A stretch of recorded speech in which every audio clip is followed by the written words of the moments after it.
Bueno, muy buenas tardes con todos y con todas que se están conectando nuevamente a la segunda parte de este encuentro de experiencias de etnoeducación.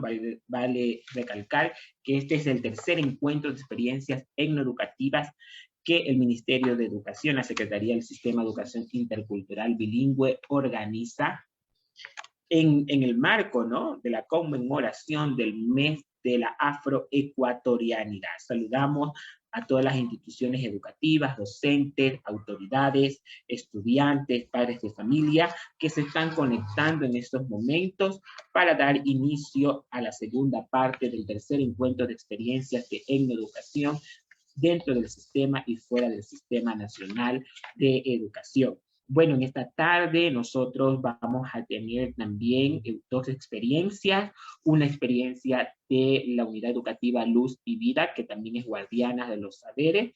Esta unidad educativa queda en la ciudad de Quito, en la parroquia Calderón, en el sector Luz y Vida, es una guardiana de los saberes del pueblo afroecuatoriano. Y también vamos a tener más adelante la intervención de Limber Valencia, músico afroecuatoriano, historiador, que también nos va a compartir cómo él viene llevando el tema de la etnoeducación fuera del Sistema Nacional de Educación. Buenas tardes, nos dicen por acá, desde las unidades educativas Fausto Molina, Alfonso Quiñones York, en la unidad educativa Valle de El Chota. Bueno, comenzamos, ¿no? Comenzamos esta tarde. Esta tarde vamos a tener, en este momento va a intervenir Franklin Velastegui, Frankie Beletanga, licenciado en Ciencias Biológicas y Ambientales, trabaja como docente desde 2018, involucrados en temas de educación y ambiental, trabaja en el proyecto Como Respirando Inclusión con la Fundación World Foundation, forma parte del proyecto para prevenir la violencia de género, recorrido y participativo, se define como un mestizo, debidamente informado y orgulloso de sus raíces originarias, también tiene raíces originarias afro. Franklin Beletanga es profesor de la unidad educativa Luz y Vida, quien nos va a compartir esta mañana sus experiencias como institución educativa y cómo ellos vienen llevando la etnoeducación dentro del Sistema Nacional de Educación. Así que con esta bienvenida, Franklin, lo invitamos a que usted nos comparta su experiencia como docente de la unidad educativa Luz y Vida y qué es lo que viene realizando esta unidad educativa en pro del fortalecimiento de la etnoeducación y también en esos procesos de educación con pertinencia cultural. Franklin. Buenas tardes con todos, buenas tardes, distinguido público, a todas las autoridades que están aquí. Para mí es un honor y un placer, sobre todo, poder compartir con ustedes esta pequeña charla, esta experiencia que nosotros hemos tenido, que tenemos para dar a conocer a las instituciones hermanas que están trabajando en este proceso de educación. Obviamente, nosotros ya llevamos en este proceso aproximadamente unos 4 años y de cierta manera estamos un poquito más maduros en temas como la parte curricular, la parte académica, porque la unidad educativa tiene características muy particulares, ¿no? Entonces, bueno, muchas gracias a todos y vamos a empezar.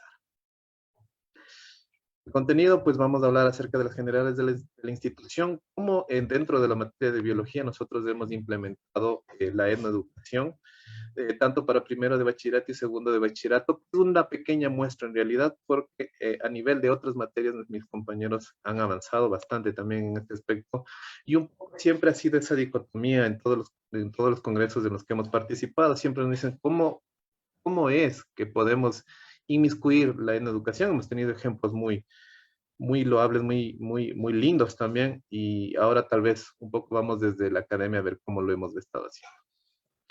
Bueno, la Unidad Educativa Guardiana de los Saberes es una unidad educativa que se encuentra en la ciudad de Quito, ¿no? Aquí podemos ver Este es un trabajo de uno de nuestros estudiantes que nos hizo y podemos llegar a la institución que se encuentra en Quito. Como ustedes ven, está al norte de la ciudad y con ciertas características geográficas muy interesantes, ¿no? Aquí podemos ver nuestra institución, es una institución de tamaño mediano, ubicada en uno de los barrios es un barrio popular realmente, en donde tenemos una gran diversidad de personas, ¿no?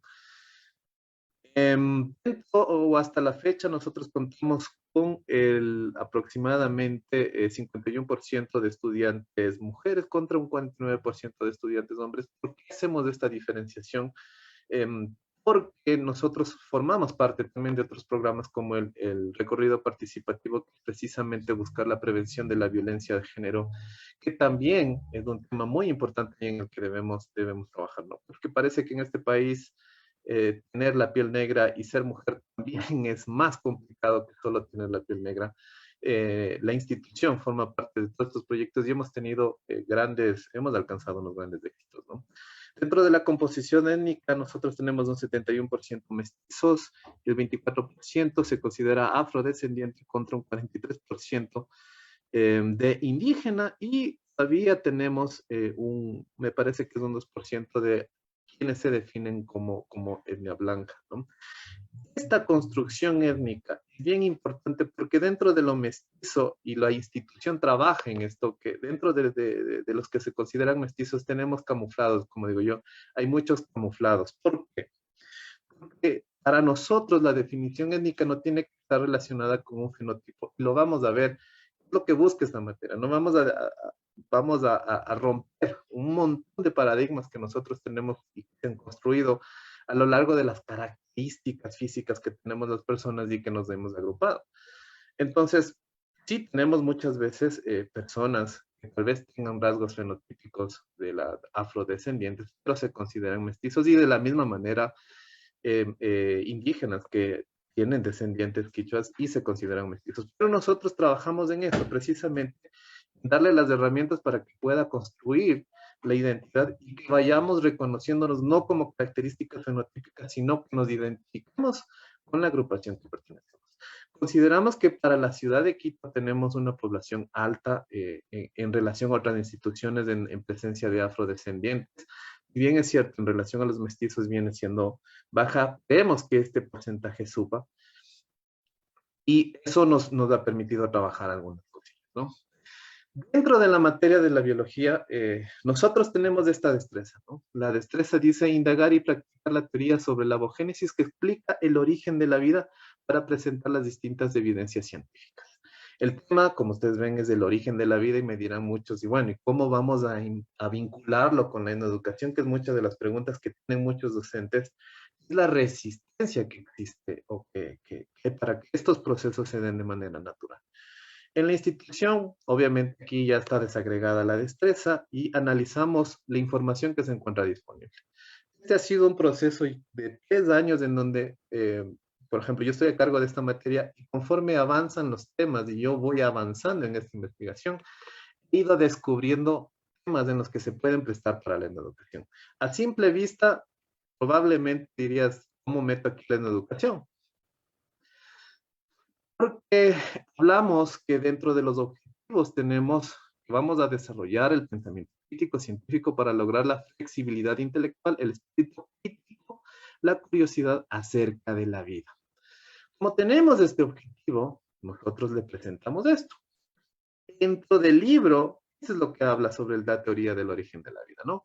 Existen varias hipótesis, una teoría que plantea que el origen de la vida es del creacionismo. Y estos 5 rengloncitos es únicamente lo que nos presenta el texto.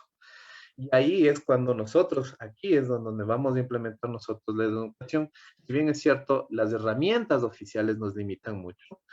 Y presentamos, este es un fragmento de la clase que yo manejo, ¿no? Cuando nosotros hablamos, tal vez los profesores que hablen de biología o los compañeros que trabajen también en ciencias naturales, sabrán que siempre nos hablan de que existe una teoría del creacionismo, ¿no? Siempre yo parto de que esto no busca destruir o cambiar una convicción de fe, porque son todas perfectamente válidas, Y aquí no estamos discutiendo eso, pero estamos poniendo sobre la evidencia los distintos herramientas o elementos que nosotros encontramos sobre este tema. Entonces, obviamente, la más común y difundida es la judeocristiana del Génesis, y aquí tenemos esta parte. Pero como nosotros tenemos población indígena, también yo les hablo del Ucupacha. ¿Qué es el Ucupacha? Es el lugar en donde habitan los que van a nacer, se siembran muertos y se cosechan vivos. ¿Por qué? Porque para la cultura andina y sobre todo en América, porque este rasgo religioso lo van a encontrar desde los aymaras, desde los incas, desde algunos pueblos de Sudamérica, de los aztecas, de los toltecas, incluso llegando a los Hughes y a los colorados. Yo he hecho una investigación ahí un poco exhaustiva y ellos hablan de este reino, ¿no? Que tenemos el Haya, tenemos el Hanan Pacha, que es en donde se encuentran los dioses y los que van a decidir el destino de las personas. Tenemos el Pacha, que es el terreno, y tenemos el Ucupacha, que es de cierta manera en donde se originan los que van a nacer y llegan los que han muerto en esta relación de la Pachamama, ¿no? Esta serpiente o estos símbolos están representados en el diabluma, y aquí es en donde nosotros estamos haciendo la invocación. Si ustedes ven, no está siendo forzada, les estoy presentando un tema que es del origen de la vida, y estamos trabajando también con las otras alternativas. Porque nunca el libro oficial solo se limita a la judeocristiana, pero y estas exposiciones. Entonces nosotros hemos tenido algunos resultados muy interesantes, porque quienes se definen como indígenas empiezan a tener relación, el diablume, y me empiezan a contar de cómo son las ceremonias y las fiestas en sus pueblos, y la clase se vuelve mucho más dinámica, y los estudiantes, hemos notado, que se sienten identificados, están hablando de algo que yo conozco, algo cercano, algo que está en mi familia, y mira, ha sido interesante saber que en otros pueblos, como los Aymara, como los aztecas, como los olmecas, también han tenido esta concepción de la tierra, y es por eso que el cristianismo, cuando llega a América, se fundió, se mezcló divinamente, porque nuestros pueblos tenían estas creencias, estas visiones, como visiones de lo sagrado y lo terrenal. Y si me dicen que nos quedamos ahí, no, llegamos a los Yoruba. Yo en alguna conferencia que asistí, me hablaban del Ashe, y yo decía, ¿qué es el Ashe? Como ya explicaron el Ashe, llegué a descubrir que es una maravillosa mitología de origen africana. Entonces, también les hablo de Olguín, que es el dios del cielo, que pidió a sus hijos que bajara al reino de la tierra, y baja con un puñado de tierra y una gallina de 5 dedos, ¿no? Entonces, aquí yo les presento, obviamente, trabajamos más este tema con los estudiantes y hablamos del Oduwa, hablamos del Yafé, que es el reino, ¿no es cierto?, de los humanos. Y de donde de Oduwa siembra, ¿no?, bota este pedazo de tierra que bajó desde el cielo, y la gallina rascó, puso las semillas, y se originaron las 16 tribus de Yoruba. Estamos regresando a ese sitio del origen, y aquí es en donde nosotros estamos haciendo en educación de una manera más práctica, de una manera más viva, y muchos estudiantes dicen, ¿y por qué nos está mostrando esto? Es porque yo les digo, chicos, nosotros no tenemos que limitarnos a una sola visión y decir que sí, la teoría del creacionismo es la judeocristiana, no es la única, porque hay muchos pueblos que han llevado adelante muchas religiones. Tenemos los budistas, tenemos los taoístas, pero bueno, no es necesariamente que tienen que conocer esto. ¿Por qué nos afecta esto? Porque muchos tenemos descendientes, y no es todos tenemos un descendiente afro, y sería bonito llegar a conocer. Y de este producto, una alumna, después de haber dado esta clase, ¿no?, porque vio el gráfico, dice, entonces por esa razón, ¿no?, en mis abuelitas, mis bisabuelitas, son muy religiosas, y me hablan de los arrullos, y estamos cantando sobre todo los arrullos al niño, porque esta religiosidad ha permanecido en nuestra cultura muchísimo tiempo, ¿no? Obviamente yo les digo, no estoy diciendo que esta es la que nosotros debamos creer, pero si estamos hablando de los Yoruba, estamos hablando de los Holguín, sería importante que también conozcamos y que estén presentes en el texto. Entonces, esto ha sido un trabajo obviamente particular del área de ciencias naturales que hemos ido explorando y hemos encontrado temas en donde podemos inmiscuirla en educación de una manera natural y se presta para estas prácticas, ¿no? Y muchos luego hacemos una imagen de qué es lo que representamos y ahí muchos de nuestros estudiantes se apropian de esto porque estamos hablando de que sí, nos trajeron de este continente en contra de nuestra voluntad y trajimos también nuestras culturas. Y es por eso también que la religiosidad es muy importante dentro del pueblo afro, independientemente obviamente de las convicciones, ¿no? Como decimos, ahí nosotros no, sobre todo la clase ahí no quiere meterse, pero sí es importante que se haga esto, porque si no, no podríamos hablar de diversidad, de educación, de conocer al diferente, de conocernos nosotros, ¿no? Y cosas por el estilo. Aquí tenemos una décima, precisamente esa niña, ¿no? Me hablaba de decime quién hizo el mundo y el toditito, y el toditito, el firmamento, quién hizo los elementos sabios si eres tan profundo, ¿no? Esta es una décima que nos gustó, que luego la analizamos de haber visto. ¿Y por qué nos están cantando esta décima? Porque hay ese cuestionamiento, ¿no? Y analizaba a mis estudiantes, yo soy profesor de bachillerato, y ellos decían, ok, cuando nos trajeron a nuestros ancestros esclavizados, cuando fue en contra de la voluntad, todavía estaban presentes estos cantos. Y dentro de las décimas, obviamente nos pusimos a ver el origen de la décima, que si bien es cierto, es una décima de origen español, pero lo tomaron como herramienta de resistencia. ¿Por qué? Porque si ustedes van a España actualmente ya no encuentran esta construcción literaria, ya no hay. Porque es difícil. Yo al menos no he podido construir ni la cuarta parte de lo que lo hacen naturalmente nuestras abuelas afros, ¿no? Entonces llegan a analizar, ¿no? Porque utilizamos esto como una herramienta de resistencia, porque es súper difícil primero construir la décima y ser buenos en algo del opresor, que ya lo perdió definitivamente, pues nos da ese valor, ¿no? Ese plus que nosotros buscamos.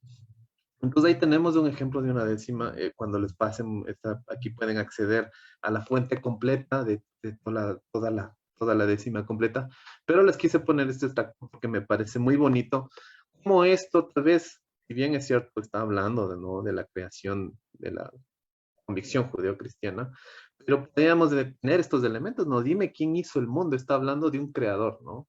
Puede perfectamente ser el Todopoderoso o los Yoruba, como les estaba contando. Entonces, esas cosas se han ido mezclando y ahí nosotros hacemos este trabajo de identificación. Y miren cómo de una teoría del origen de la vida se transformó en una discusión, en un análisis, en una presentación de diferentes opciones y tanto los indígenas, con su cosmovisión del mundo de los tres pachas, y nosotros, los afro, como con nuestra religiosidad, nos hemos juntado y estamos conviviendo maravillosamente. Aquí tenemos otras cosas, están marcadas las destrezas que se prestan para trabajarla en educación. Esto es para segundo de bachillerato. Usar los modelos para describir la función del ADN. Como les decía, aquí le podemos ver y muchos dirán, ¿y cómo metemos la educación aquí? Todo tiene que ver con un trabajo de intencionalidad, ¿no? Hay temas que se prestan maravillosamente para que la educación ingrese de una manera natural, porque sobre todo pensamos nosotros que la educación es este reconocimiento de nuestros ancestros, ¿no? Es esta identificación. Y para eso hay que hacer un trabajo de investigación, es cierto, nos exige un poquito más, pero una vez que nosotros hemos ido haciendo ese trabajo de investigación, han surgido nuevas ideas y han surgido nuevas cosas, ¿no? El éxito ha sido trabajar en equipo en el área de ciencias naturales y hemos podido resaltar las destrezas que se prestan para el trabajo de la educación con mucha facilidad y las otras, por ejemplo, de analizar la transcripción y traducción del ARN. Muy difícil forzarle aquí, todavía no le hemos encontrado la manera de cómo podríamos incluir algún elemento de la educación, pero no necesariamente este tema puede ser trabajado de la educación. Entonces, obviamente aquí tenemos los objetivos, ¿no? Indagar y desarrollar el trabajo del autónomo, porque buscamos, pues, obviamente, este autoinvestigación o este autoconocimiento y autoformación de nuestros estudiantes. Y aquí podemos ver cómo trabajamos la clase cuando no necesariamente se presta para la educación, pero el tema en general sí se presta para la educación, ¿no? Estamos hablando de un gen, que un gen es un segmento de ADN clave para la proteína y trabajamos tranquilamente. ¿Por qué le resalté esta parte? Porque aquí cuando nosotros hablamos sobre los genes de la herencia, el color del pelo, el tipo de sangre, el color de la piel, muchos deben saber que este es el ADN y aquí nosotros tenemos las características genéticas. Bien, esta es una clase normal, trabajamos los temas y los conceptos normalmente, y aquí la educación entraría desde otro punto de vista, no necesariamente con el contenido como era el anterior, ¿no?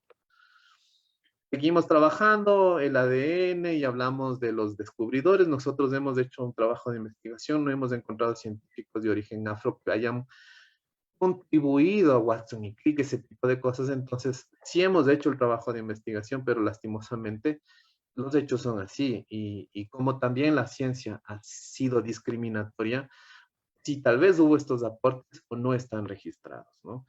Nos falta investigar más, yo creo que hemos investigado apenas un 10%, pero creo que lo podemos descubrir. ¿Por qué llegamos a esta parte, no? Porque aquí es en donde yo siempre les digo, miren, esto es el ADN es una secuencia de bases nitrogenadas, timina, guanina, demina, citosina, va a determinar la genética de los individuos. Entonces, genéticamente, todos los individuos somos iguales y tenemos que desechar esas particularidades y esas agrupaciones por cuestiones fenotípicas.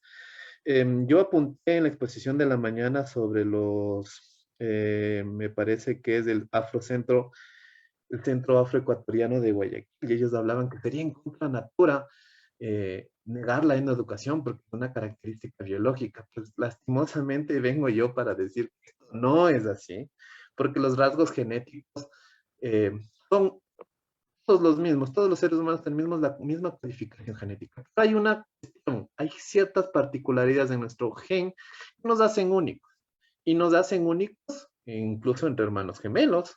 Se ha llegado a descubrir que la variación entre hermanos gemelos, antes se pensaba que tenían el mismo ADN, pero se llega a descubrir que son 99.99% iguales, y ahí ese 1% marca grandes diferencias entre hermanos gemelos. Entonces, si yo vengo a la clase y les digo, somos todos la misma condición genética, pero hay particularidades que nos hacen únicos, no podríamos agruparles o agruparnos en un solo fenotipo por ciertas características, porque está mal, lastimosamente la humanidad ha tenido que basarse en este tipo de cosas para agrupar, ¿no? Entonces los altos, los buenos, incluso ahí nosotros discutíamos por qué se califica de 10 los buenos, 9 los más o menos, 7 pues los que ya hacen lo que tienen que hacer, 6 los vagos, ¿no? Es una cuestión natural, los seres humanos clasificamos, eso ha estado ahí. Pero nosotros, en nuestra institución, sobre todo, buscamos esto, que todos somos iguales, genéticamente, todos somos muy, muy, muy parecidos. No existe diferencia entre el negro, el blanco, el cholo, nadie tiene esas similitudes. Pero esas particularidades que incluso no podríamos agruparnos porque cada persona tiene una particularidad en un gen, por ejemplo, ¿no? Puede ser que uno tenga el cabello más rizado, otro el más liso. Eso ya no nos permitiría agruparnos como pretendía antiguamente, ¿no? Y trato de mostrarles de cómo la ciencia también está equivocada, porque la primera ley de Mendel dice que el cruce de dos razas puras, que no existe la pureza, porque todos venimos de un origen diverso, pues les demuestro que lastimosamente la ciencia también ha contribuido a esta separación, ¿no? Las pseudociencias, ahí teníamos la frenología, que era una ciencia que establecía según el tamaño de tu cráneo la profesión que te ibas a tener. No es así, ¿no? Porque todos tenemos las mismas capacidades, ¿no? El cruce entre, ya hablaban esto de los híbridos genéticos y siempre les ubico a Mendel, porque es el padre de la genética, a mis estudiantes en el tiempo y en el espacio. Y ahí hacemos este refuerzo de a él las cosas tenemos que juzgarlas en su momento y en su tiempo, y por eso decían cosas, ¿no? Porque yo les decía, esto chicos, yo les pongo como ejemplo de lo que no se debe hacer. Pero no podemos hablar de razas puras porque no existe la pureza, ¿no?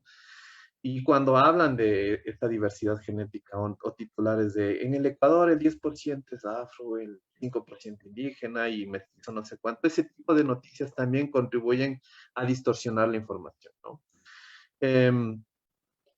Tenemos eso, y aquí es en donde yo, sobre todo, o el área de ciencias naturales, hacemos este trabajo de educación. Me permito ponerles este video de 5 minutos y cómo lo trabajamos en el área.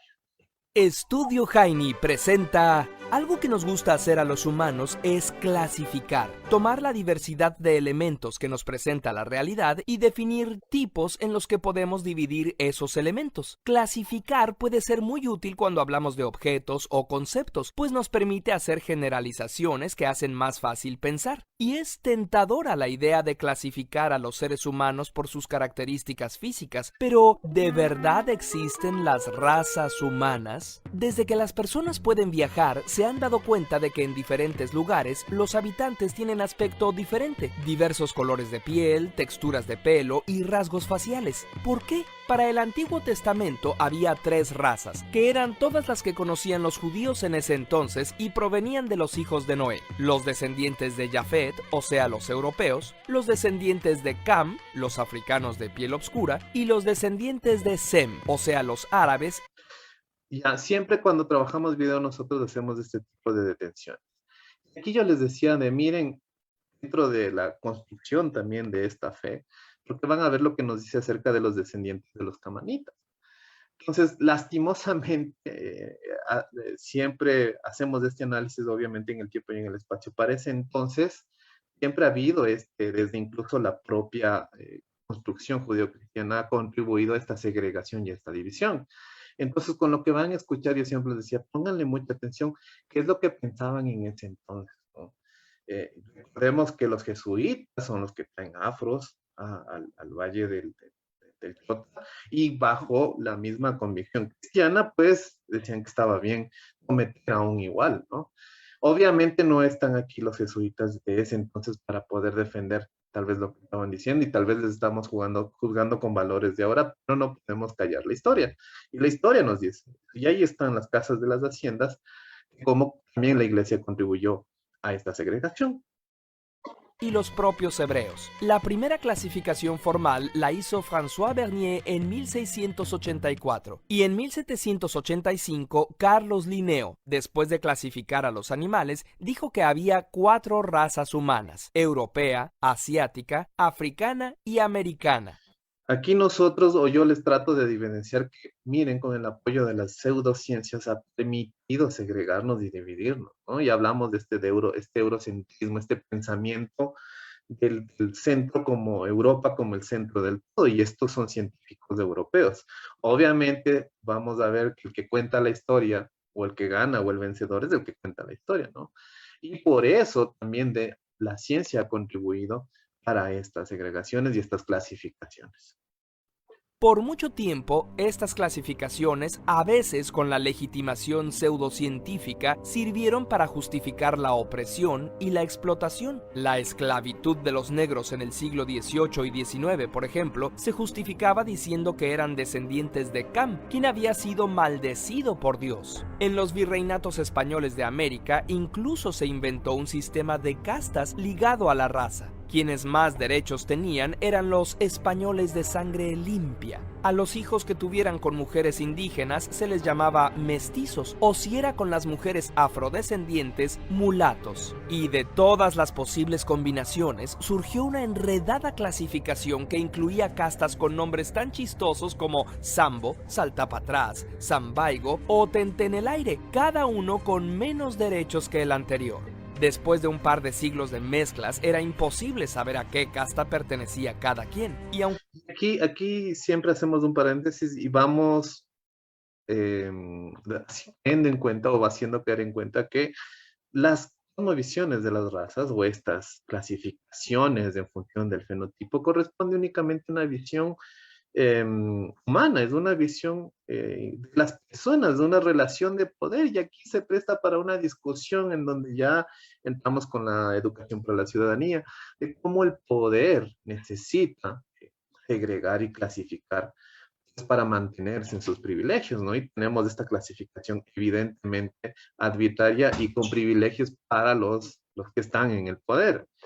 Entonces ahí se destruye muchos de los mitos como sobre todo el biotipo, ¿no? Siempre me hablan, yo tengo estudiantes, dicen, es que nuestro biotipo nos da para jugar fútbol. Ok, si el biotipo fuese así, África sería campeón de los últimos, por lo menos, 20 campeonatos mundiales de fútbol. No existe el biotipo. Y no, lastimosamente, quienes desconocen de estas ciencias como la genética, que no saben cómo funciona la transmisión de genes, se prestan para decir estas cosas aberrantes, ¿no? Como de genotipo, ¿no? Y yo siempre me dicen, no, es que nosotros estamos pues diseñados para jugar fútbol. No, no, el que es bueno para el fútbol, independientemente de su origen o rasgos fenotípicos, va a ser bueno para el fútbol. Porque les repito, si fuese así, entonces África fuera campeón mundial de los últimos torneos de fútbol. Y hasta donde sabemos, creo que Brasil es el que tiene más títulos y le sigue dos europeos, ¿no? Pero no necesariamente porque sean mejores, sino porque creo que ellos están trabajando siempre en descubrir los talentos y ahí vienen otras discusiones, ¿no? Entonces, esto, al evidenciar estas mezclas de razas con los estudiantes, ahí nosotros adentramos en esa otra parte, ¿no? O sea, tienes que reconocerte en tu grupo por lo que sientes, lo que representa, por esa identidad, no porque la gente diga cómo tienes que identificarte. Te sientas orgulloso, ¿no? Yo hablo de soy mestizo debidamente informado porque por mis orígenes mestizos yo he tenido que aprender. Soy descendiente de Fernando de Aquilema, como soy descendiente de mis abuelos en Esmeraldas. Entonces yo tengo una mezcla, yo tengo que, por mi responsabilidad como mestizo, conocer de todo, ¿no? No puedo decir mestizo como justificativo y no aprender, porque a la larga, quien se autodefine dentro de un grupo, por esa autodefinición, necesariamente puede decir, bueno, yo desconozco de los Shuar o desconozco de los Cofanes porque me siento identificado dentro de este grupo. El mestizo, al ser mezcla de todo, tiene esa obligación de conocer de los afros, de los guaraní, de los shuaras, de los cofán, de segundo Calasacón, que es de los colorados, del Safiki, de hay unos cuentos safiquis preciosísimos, en donde, por ejemplo, yo creo que también dentro de Santo Domingo de los Áchilas, del proceso de educación que ellos deben tener, que son un pueblo bien pequeño, debe ser interesante. Y eso sería la inclusión para nosotros. Que el sistema de castas fue abolido, hasta la fecha persiste en nuestros países una errónea noción de que la importancia de una persona está relacionada con su color de piel. Verás, en el siglo XVIII existía una idea llamada poligenismo, que decía que cada raza se había originado por separado en cada continente, sin ancestros comunes. Ahora sabemos que no es así, que todos provenimos de una población que vivió en África Oriental. Estudio Jaini presenta. Entonces, perdón, aquí creo que se nos alteró. ¿Por qué iba a hacer hincapié en esta parte? Porque aquí dentro de la genética estamos viendo el origen. Todos, absolutamente todos, descendemos de la madre tierra, del continente africano hace 200.000 años. Entonces, no podíamos hablar de que no tenemos ninguna relación con ese continente. Y vamos a ver cómo fue ese proceso. Después se fue diversificando. Hablando de piel, Friedrich Blumenbach, al intentar una clasificación de razas, ya había notado que era imposible trazar una línea divisoria entre poblaciones de diferentes colores. Se trata más bien de un gradiente que varía de manera continua entre los tonos claros y los oscuros. Si pintamos un mapa del mundo con el color de piel predominante en cada región, veremos claramente que los tonos más oscuros coinciden con las zonas que reciben más luz solar. Y aquí viene esta parte reveladora, ¿no? De que las características fenotípicas tienen que ver más bien con una cuestión ambiental, más que identificarse con un grupo étnico, ¿no? Ahora, que la mayor parte de representantes de un grupo étnico presente cierta característica fenotípica es muy diferente, porque nosotros también tenemos que trabajar, o sea, no necesariamente porque tenga la melanina más presente, debo a fuerza tengo que definirme como afrodescendiente, porque esa no es la manera. La manera es decirle, mira, los que tenemos esta condición o tenemos esta característica, tenemos décimas, tenemos ciencia, tenemos cultura, tenemos este montón de cosas que nos hacen vincularnos con la naturaleza de una manera más linda. Yo he visto y he conversado con algunas personas que van a recoger concha en el manglar Me fascina la sabiduría que tienen sin ser biólogas, sin haber pasado por la ciencia. Saben cuál tienen que capturar, cuál tienen que liberar, cómo respetan los procesos ecológicos, sin necesariamente saber que el manglar es un humedal y en donde hay mucha diversidad de especies. Las personas que recogen tienen todos esos conocimientos porque la práctica o la experiencia les ha ido dando esa sabiduría, ¿no? Entonces, no necesariamente la identificación de un rasgo fenotípico tiene que, a malas, ser de un grupo, ¿no? Porque vemos que es cuestión de una ambiental, ¿no? Es una cuestión ambiental. Por eso nosotros en la Amazonía vamos a encontrar personas que tienen bastante melanina y no necesariamente les vamos a ir con afro también.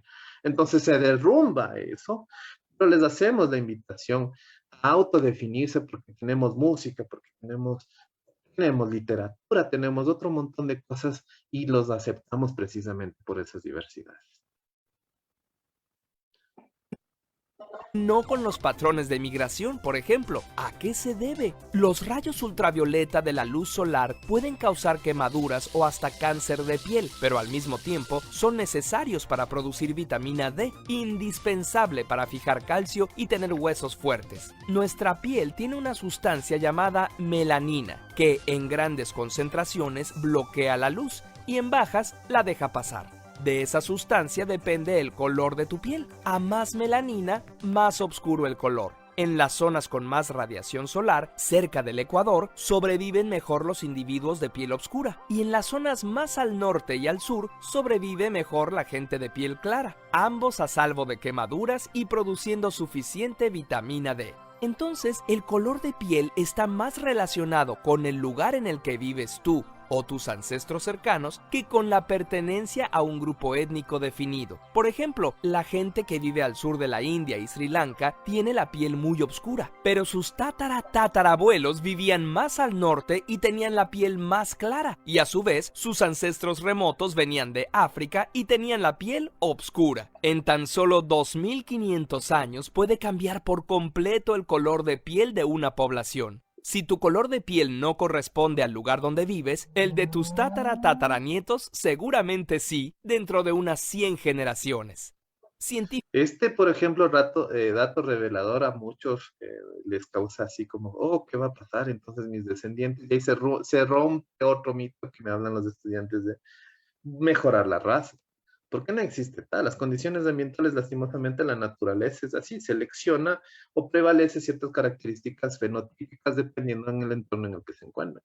Entonces, a la larga, todos vamos a tener más melanina en el futuro. Obviamente, cuando hablamos en distancia de tiempo, no es lo mismo hablar 4 generaciones que 2500 años, que equivaldría como a 10 o a 20 generaciones.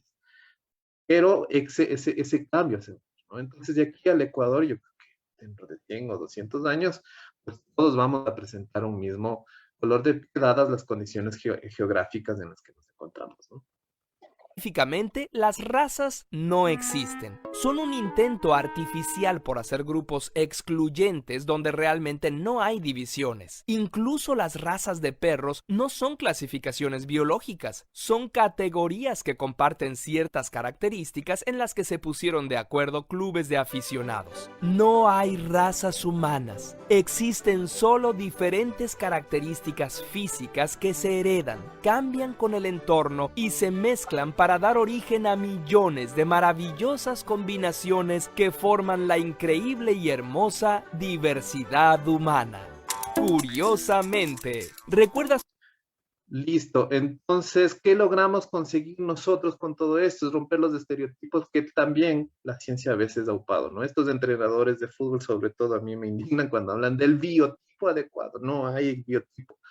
Existen las personas que son buenas o para correr, para trotar, para jugar básquet, porque de nuevo, si fuese así, un grupo determinado sería campeones en las Olimpiadas o sería campeones en básquetbol o en fútbol. No existe tal, no existe para nosotros las razas como grupo genético, ¿no? Ahora, que son decisiones arbitrarias y artificiales de los humanos es otra historia, ¿no?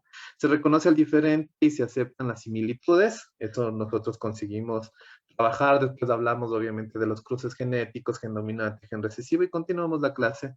Normalmente se logra romper obviamente ya los paradigmas y se expone los grupos, las diferentes culturas de los que nosotros estamos trabajando. Eso es como nosotros trabajamos en la educación dentro de nuestras aulas. Espero al menos que se haya levantado la discusión o las preguntas que ustedes tengan pues para poder responderles. No se prende mi camarita, no sé qué pasa, pero bueno, ojalá me puedan ver. Eso es en cuanto a la unidad educativa Luz y Vida tiene para mostrarles a ustedes. Nosotros hacemos este proceso de educación. Tenemos Respirando Inclusión, que es otro programa en el que trabajamos con los migrantes. Es una institución que está metida de lleno en esto, ¿no? Y queríamos solo mostrarles este pequeño fragmento de una materia como biología en donde aparentemente no habría cabida, pero sí hay cabida a diferentes temas, ¿no? Eso, muchas gracias al auditorio.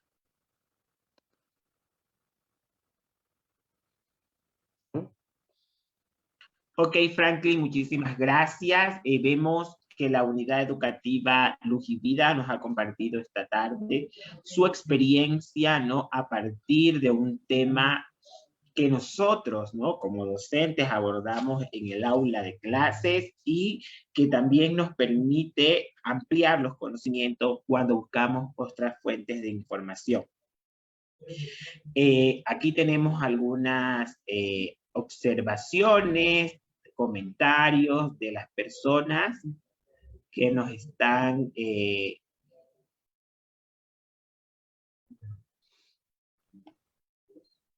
aquí tenemos felicidades a la unidad educativa Luz y Vida. Lo que vi es una clase disciplinar y cómo trabajan la interdisciplinariedad. No sé si Franklin me quisiera responder. Sí, nosotros trabajamos la interdisciplinariedad en otras materias, ¿no? Porque lo que decíamos, tal vez no alcancé a ponerles, lo que nosotros no queremos es en educación en donde dicen que están haciendo educación, por ejemplo, en física, ¿no? Vemos movimiento rectilíneo uniforme o vemos distancias, decimos, ok, un vehículo va del Chota a Ibarra, ¿a qué distancia va? ¿Qué velocidad va? Y eso es para muchos docentes, eso es la educación. Y no, cuando hablamos de física sobre velocidad, por ejemplo, tendríamos que también hablar en el Chota y el docente tiene que hacer una pausa, pero a ver, ¿por qué el Chota? ¿Por qué van del Chota a Ibarra? ¿Cuál es la migración? ¿Por qué existe ese flujo? ¿Qué tiempo se demora? En qué vehículos se mueven? Y estamos haciendo un proceso, porque como Barbarita alguna vez nos dijo, cuando estábamos yendo a la escuela, y no nos vemos representados en los textos, pues no nos provoca seguir estudiando. Pero cuando nosotros hacemos estas cosas, yo puedo decir que afortunadamente mis estudiantes como que se identifican y cuestionan también en las otras materias y eso le exige a mi compañero también hacer esa investigación y ya se sienten identificados y hablamos pues de interdisciplinariedad desde esa manera, ¿no? Obviamente, metiéndola en la educación. Más preguntas. Muy buena. Ok, sí, aquí hay otras preguntas, Franklin, y nos parece interesante que estemos dando aclaraciones a las preguntas. Bueno, aquí nos dicen, nos habla la necesidad de que para que la etnoeducación sea efectiva y empoderada debemos investigar. Felicitaciones, compañero Franklin. Comparto lo dicho por Franklin, ya que la temática de la etnoeducación afroecuatoriana se la puede trabajar de forma interdisciplinaria, disciplinaria e interdisciplinaria. Felicidades. Felicidades al compañero Franklin. Reflexiones muy buenas.